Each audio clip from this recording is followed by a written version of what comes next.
surtout. C'est mieux dans le balcon. Là,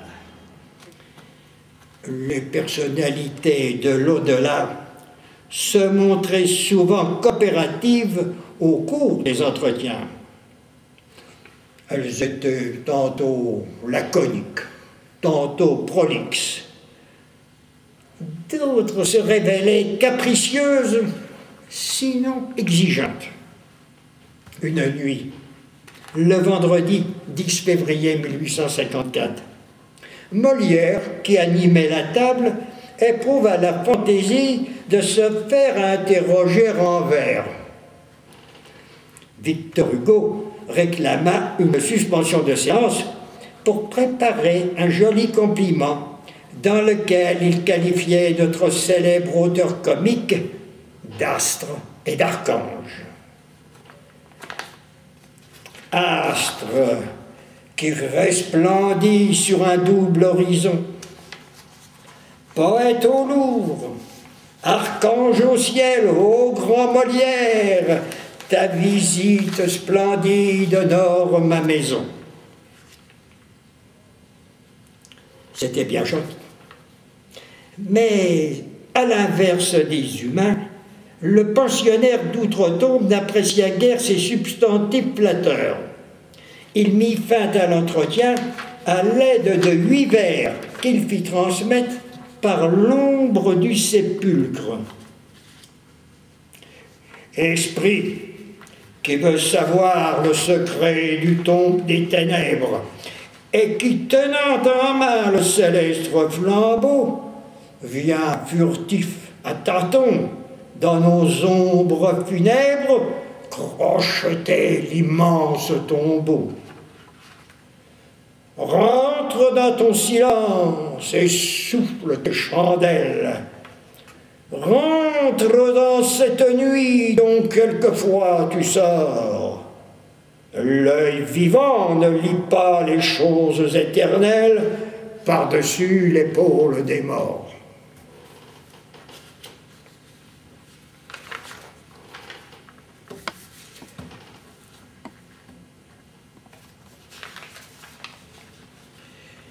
Victor Hugo voulut protester, mais il se fit rabrouer une seconde fois. Un autre exemple, le 25 avril, Shakespeare et Hugo écrivent en collaboration. Le premier dicte ses vers par l'intermédiaire de la table. Le premier. Mort, nous nous écartons humbles sous les étoiles. Nous nous cachons rêveurs derrière nos tombeaux. Et là, nous regardons l'immensité sans voile.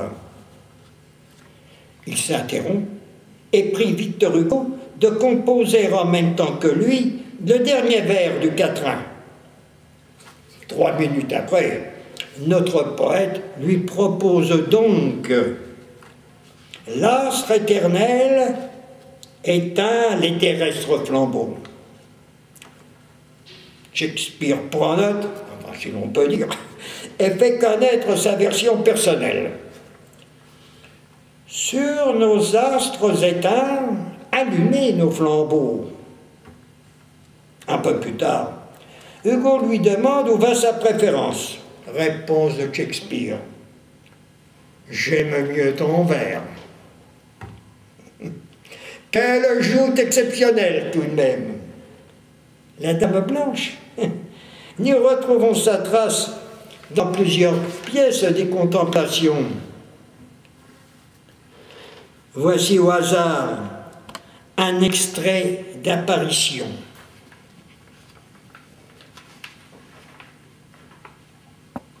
Je vis un ange blanc qui passait sur ma tête.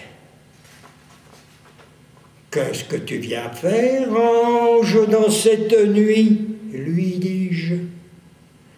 Il répondit, je viens prendre ton âme.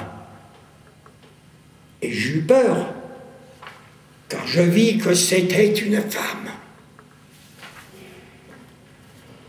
Outre les mannes glorieuses des élus de l'histoire ou de la littérature, outre les voix des porte-paroles anonymes, on fit s'exprimer, par le truchement de la table, des représentations mythiques, la colombe de l'Arche, le lion d'Antroclès, voire de parfaites abstractions, le roman, la poésie, l'idée, la blague, etc. Cette invisible population fera preuve d'une érudition hors de série, d'étourdissantes dispositions littéraires, d'un esprit exceptionnel, d'un esprit hugolien, pourrait-on dire, et de qualités identiques à celles du maître de maison. Prose ou poésie, drame ou vaudeville, philosophie ou badinage, le génie de Victor Hugo transparaît comme un filigrane à travers toutes les productions de ses partenaires. Par antinomie, une auréole aux incrustations de métempsychose vient nimber l'écrivain. Il voit se concrétiser ses secrètes croyances demenées jusqu'alors éparses.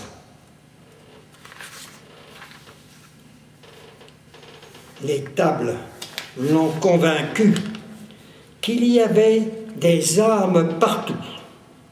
Il fera parler les animaux, les plantes, les choses. Son psychisme s'est soudain illuminé, sitôt qu'il a senti monter en lui une vocation suprême. S'appuyant sur son génie, les esprits lui ont imposé une mission sublime. Mieux, c'est un appel venu d'en haut, comme si Dieu s'était dérangé spécialement pour lui. Il nous le fera comprendre implicitement dans le journal de l'exil. Nous retrouvons cette inspiration divine dans le moi de toute la lyre. Est-ce que par hasard, grande haleine insensée des prophètes, c'est toi qui troubles ma pensée? Je sens le souffle énorme que sentit Élisée et qui le souleva. Et j'entends dans la nuit quelqu'un qui me dit « Va !» C'est pendant cette période de l'exil que le grand maître du spiritisme, Allan Kardec, ce missionnaire de l'au-delà, réunit les lois de l'occultisme en un code raisonné. Il nous rappelle certains principes de base. La pratique des tables mouvantes ou parlantes est une chose sérieuse, interdite aux curieux comme aux plaisantins.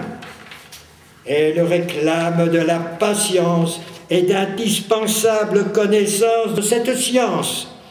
Il nous apprend que les esprits se manifestent seulement sous certaines conditions nettement définies et, en général, d'une manière fugitive. Il indique aussi que la typologie se prêtait difficilement au développement d'une certaine étendue. Il ajoute « Il existe des esprits supérieurs qui ont pour mission de nous apprendre de grandes choses. À côté d'eux se trouvent des esprits inférieurs, ignorants ou orgueilleux. Ces derniers, qui s'expriment fréquemment à l'aide de la méthode un peu sommaire des coups frappés sur la table, l'expression est d'Allan Kardec, paraissent, dans le cas de Jersey, avoir profité de circonstances fortuites, comme un changement inopiné de médium, par exemple, pour se livrer à quelques facéties.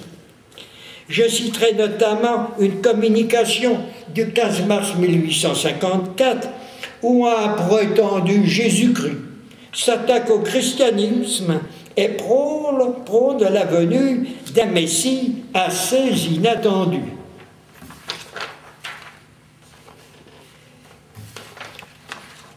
Ça par là. Un jour, tout à coup, dans le temple, un inconnu entra vêtu de haillons, tenant le formidable bâton de voyage de l'avenir. C'était le mendiant, esprit humain. C'était le marcheur de l'ombre. C'était l'être qui pense. C'était le grand interlocuteur de Dieu. Disons que la philosophie de Victor Hugo n'était pas très éloignée de ses visées réformatrices. 15 mois auparavant, il avait amorcé un poème où, entre autres termes, le mendiant sublime et l'interlocuteur de Dieu étaient déjà présents et figureront plus tard dans la dernière gerbe. Par contre, la majorité des textes en provenance d'outre-tombe sembleraient avoir reçu le parrainage des esprits supérieurs. Devant cette éventualité, on pourrait supposer que les médiums délaissèrent la typologie, malgré les efforts qu'ils déployèrent pour la rendre plus souple, pour utiliser une méthode mieux adaptée, telle que le recours à l'écrivain mécanique qui enregistre inconsciemment les réponses sur une feuille de papier sous l'influence de l'esprit.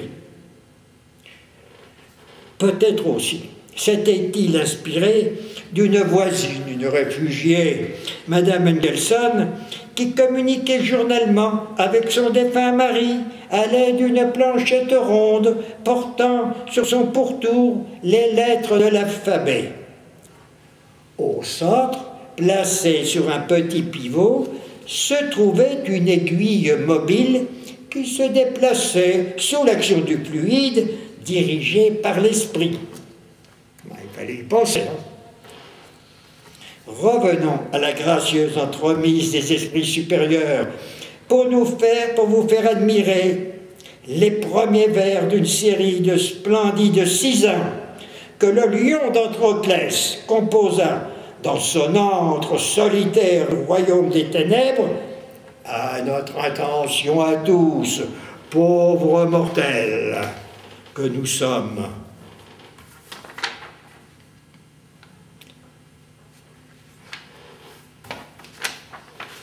Le désert était sombre, aride, infranchissable. Le mont y succédait à la plaine de sable. À l'heure où le jour naît, seul dans ces vastes lieux où Dieu parle et se montre, comme un roi vers un roi, j'allais à la rencontre du soleil qui venait.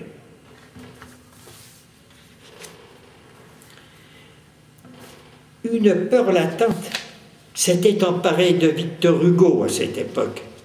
Il ne s'en est pas caché. Il entendait des bruits inexplicables qui l'effrayaient. Il avait des visions passagères au cours desquelles la dame blanche de l'île lui apparaissait. Je ne suivrai pas ceux qui avancent que Madame Hugo était devenue jalouse de cette rivale incorporelle. Si cette âme en peine saisira en compagnon des fantasmes nocturnes d'apaiser souverainement à quelqu'un, c'était à coup sûr la l'égérie de notre poète Juliette Drouet, qui résidait dans une autre partie de l'île. Elle ne se privait pas de le faire savoir à son amant, de différentes manières. Par ailleurs, la santé d'Adèle inquiétait de plus en plus ses parents.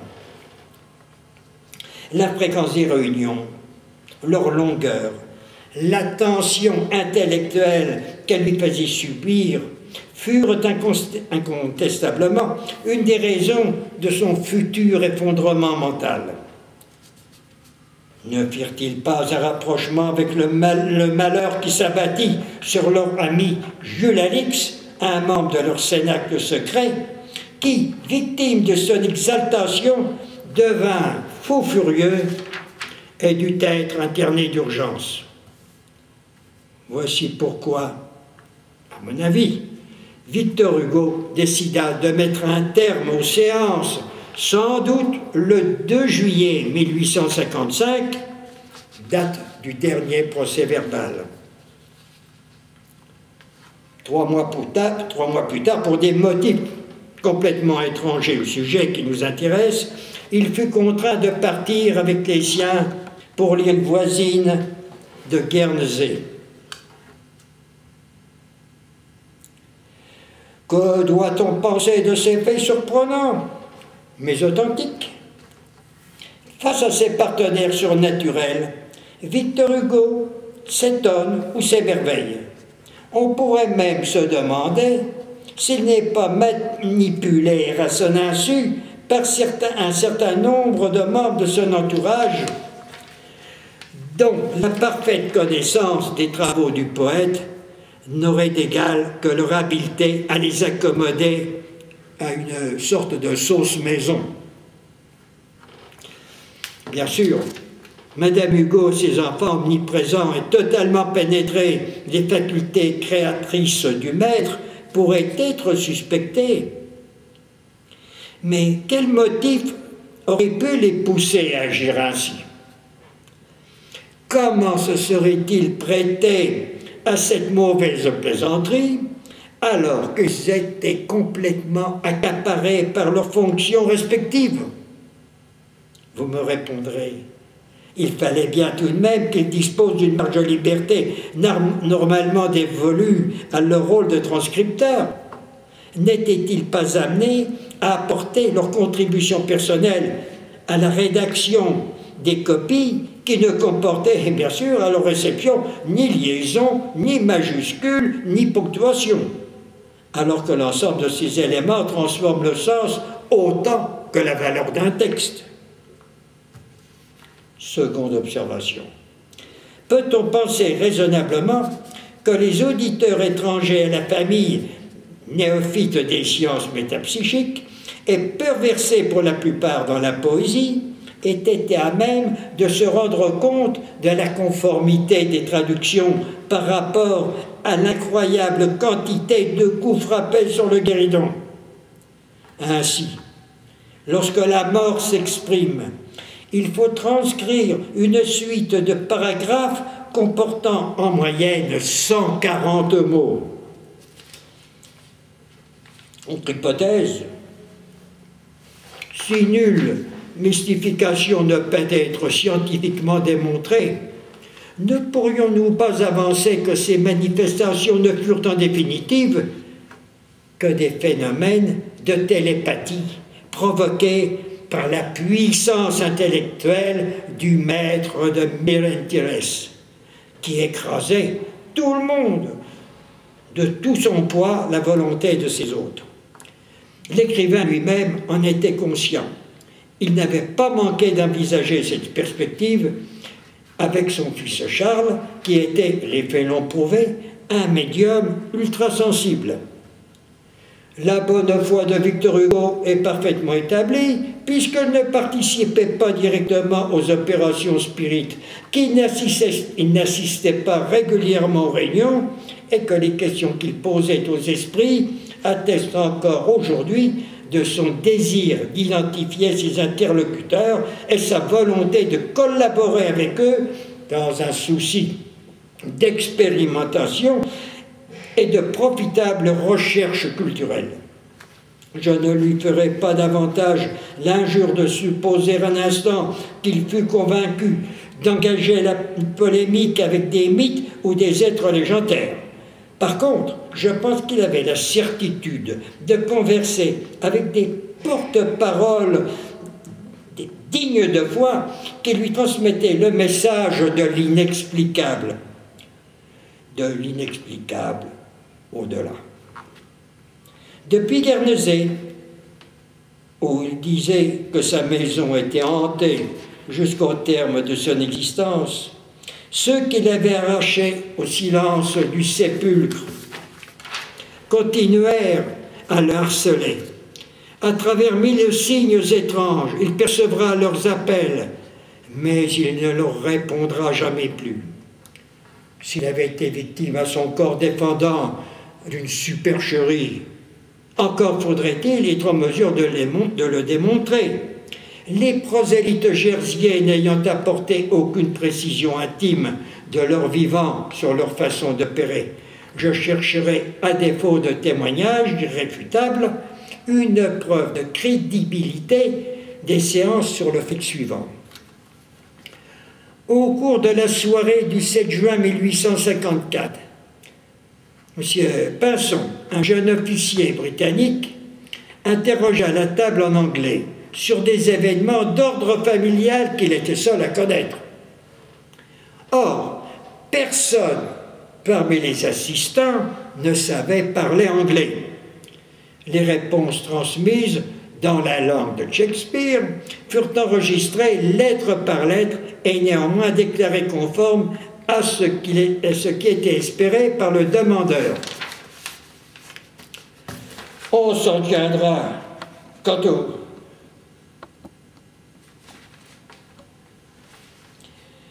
aux incrédules, il n'en manque pas. Je suis persuadé que leur discernement s'en tiendra à une sage constatation qui rejoindra celle de tous les amis de la poésie.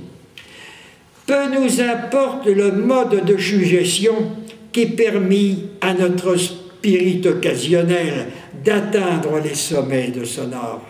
Sa prosopopée, issue des nécropoles gigantesques, ne cessera de caresser nos sens de ses rimes féeriques et d'entraîner nos pensées dans un enchantement toujours renouvelé. Je vous remercie.